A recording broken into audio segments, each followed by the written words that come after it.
What is the best heat press setting for heat transfer vinyl? It's a question every crafter will likely ask at least once, so you're not the only one. In the beginning, it can be a bit overwhelming, but don't worry. I'm going to break this down in the most easiest format for you guys to understand. Let's get to it.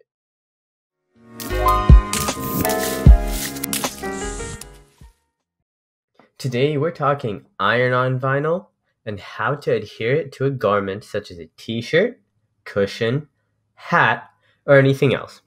So to activate the adhesive in iron-on vinyl, you need heat, and lots of it. You can do this using different methods. You can either use a household iron, a professional grade heat press, or a more compact heat press like the Cricut EasyPress. Regardless of which method you use, there are a few important rules to keep in mind. First, without enough heat, your HTV may lift and may not adhere well. Now with too much heat, you could burn or melt your material. So 2. Manufacturers of the heat transfer vinyl have their recommended heat settings, so make sure you read the application instructions before applying heat. And 3.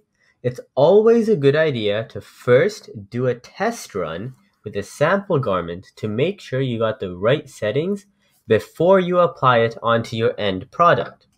And finally, place a Teflon sheet on top of your t-shirt to protect the garment from damaging it due to the heat. So, to keep this short, I'm going to focus on the heat press settings only for a professional grade heat press. If you would like me to make a video on, say, the household iron or the Cricut EasyPress, make sure to leave a comment below and I'll add that in my growing list of to-be produced videos. So, since there are different kinds of HTVs available on the market, their heat press settings may differ. So let's look at each one of them. So for smooth HTV, you want to set the temperature between 320 and 340 degrees.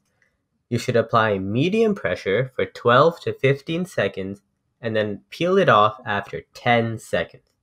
For glitter HTV, the temperature should be between 320 and 350 degrees and should be kept at firm pressure for 12 to 15 seconds, peeling it off when it is warm. For metallic HTV, keep this at 305 to 320 degrees on medium pressure for 15 seconds and peel it off after 10 seconds. For hologram HTV, the temperature should be 305 to 320 degrees. You should apply medium pressure for 10 to 15 seconds, then peel it off after 10 seconds. For reflective HTV, press it for 30 to 40 seconds in the temperature of about 330 to 345 degrees, and you can peel it off after 2 to 3 minutes. For foil HTV, the temperature should be 285 to 305 degrees. You should press it for about 25 seconds and peel it off after 1 to 2 minutes. For flock HTV, the temperature should be 300 to 315 degrees and should be pressed for 10 to 15 seconds and peeled off after 1 to 2 minutes. Now these are the recommended heat settings for most commonly used HTVs, but keep in mind that these settings may vary based on two major factors: the heat press brand you're using, as well as the heat transfer vinyl brand. Thank you for watching, and make sure you subscribe to our channel for more FAQs answered as well as other nice tips about heat transfer vinyl.